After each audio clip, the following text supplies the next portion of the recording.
Assalamu alaikum.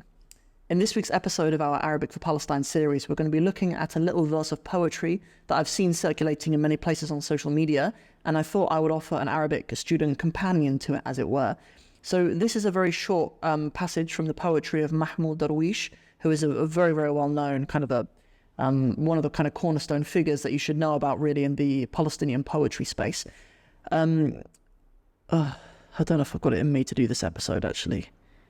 Just reading, it's so sad, man.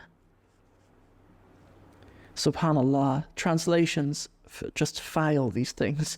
Some things can just sound so amazing, they can be so profound in one language, and in another they can just fall flat. But I'm going to read this, a couple of verses of poetry, inshallah. This is two baits of poetry, 4 shatrs of poetry. And and I'll talk through it from an Arabic language perspective, inshallah. And I'll give some context to it as well. So it goes as follows. لو يذكر الزيتون غارسه لصار الزيت ضمعا يا حكمة الأجداد لو من لحمنا نعطيك الدرعا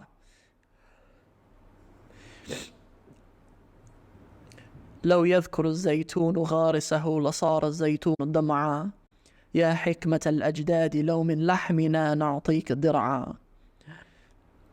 So we hear a translation to this first part. It's the bit that circulates on social media is this first part, the translation of لو يذكر الزيتون غارسه لصار الزيتون ضمعا. We see translations, as I say, shared on LinkedIn and Instagram, meaning if the olives knew their planters or knew who planted them, their oil would be tears. And that just sounds so clunky in English, but the Arabic is just wonderful, right? So law, it begins with law. Law means if, but we only use law for hypothetical if clauses. You use in and a couple of other words if you want to use something that can actually happen. But it's completely hypothetical if you use law. Yadhkur isn't really the typical verb that we use to know something. In fact, I've even seen Facebook posts that have, from Arabs who have kind of translated it themselves, as in translated it back into Arabic, and use ya'rifu, law ya'rif, if they knew, law ya'rif. But I believe Mahmoud Darwish's poetry actually used law yadhkur. Dhakara usually means to mention, but here in the context it means to know.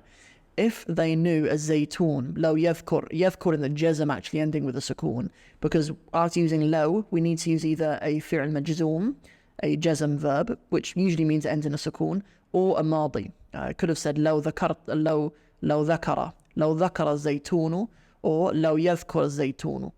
A zaytun are the olives. Law yadhkur zaytunu, if the olives knew, gharisa, or the gharasa means to put, is the putting in the ground part. It's not like all to do with farming. It's literally the one who planted it. If the olive knew its gharisahu, if it knew its gharis, its planter, then we use la on the second part of the if clause. Law kada wa kada, la kada wa kada. If this, then that. So if the olive knew its planter, lasara zaytunu dam'an.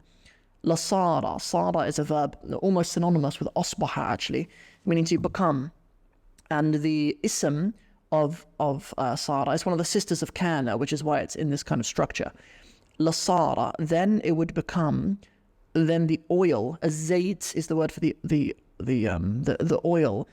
It's actually where the Spanish word for olive oil, aceite, comes from. Zayt, aceite, comes into Spanish like that as well. Lasara zaytu, the zayt would become, dam'an, would become tears. Dam'a means a tear.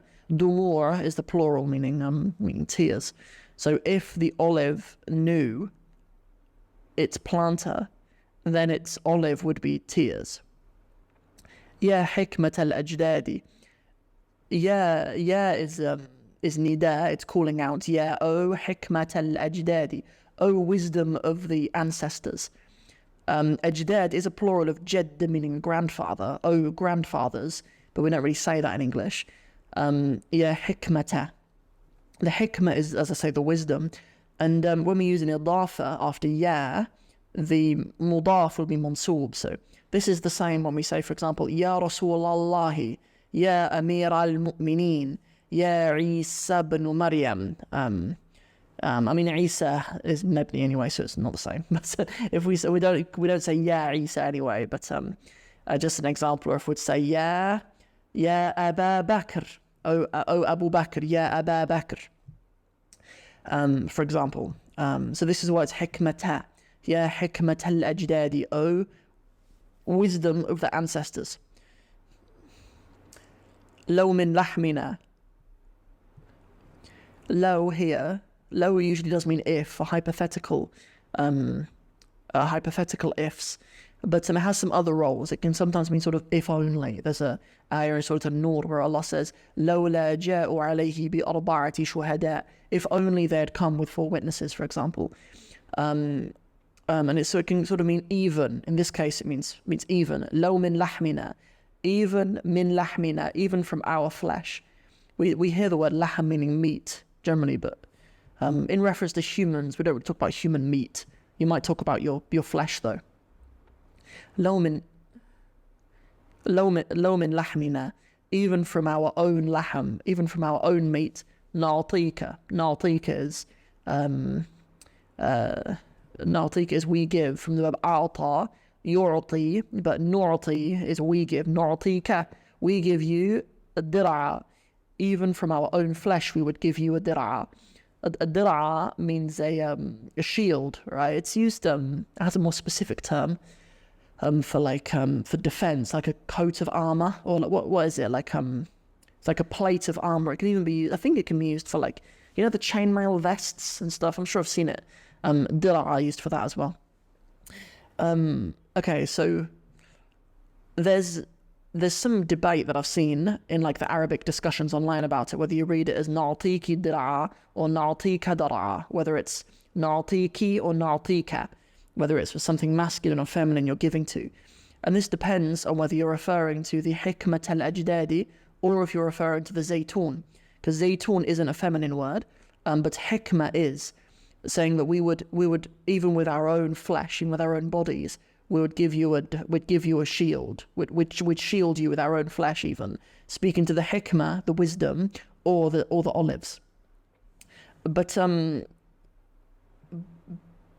it looks to me anyway that the hikmat al-ajdad is actually a metaphor for the olives.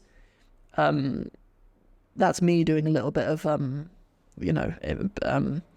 me doing some digging in it anyway when I ponder over this, and when I just read it then, it sounds like that actually Mahmoud Darwish is saying that the wisdom of their ancestors is the olives, right? That the wisdom of their ancestors went into the growing of those olives.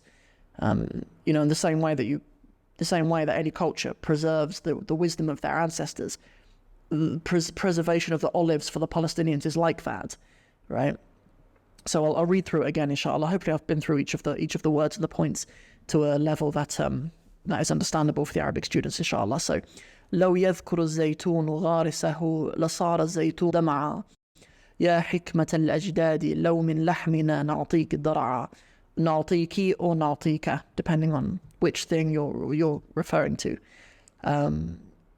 which gender you're using for it. I mean, as I say, if with me reading this myself, I'd come away from it feeling like, as I say, the wisdom of the ancestors, the hikmat al-ajdad, means the zaytun anyway. But in any case, and that's enough. It's a really short one for this Palestinian series. I was hoping to do something from one of the novels of Ghassan Kanafani today, but I'm waiting for my books from the UK to be delivered to my place in Somalia, and they haven't been delivered yet.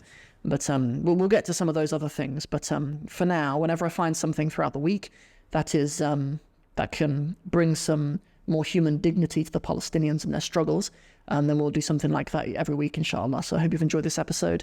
See you next week. Assalamu alaikum wa rahmatullahi ta'ala wa barakatuhu.